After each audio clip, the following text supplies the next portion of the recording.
আমি আপনাদের সাথে শেয়ার করব চিকেন ললিপপ। সেজন্য চিকেনগুলো এভাবে উইংস থেকে এভাবে পিস করা হয়েছে, দোকানে বললে কেটে দেয় এভাবে।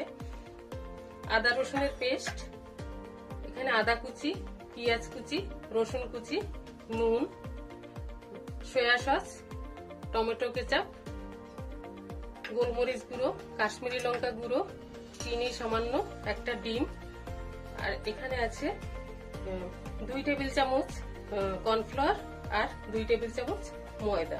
প্রথমে আমি চিকেনটাকে ম্যারিনেট করে নেব। দিয়ে দিচ্ছি আদা রসুনের পেস্ট,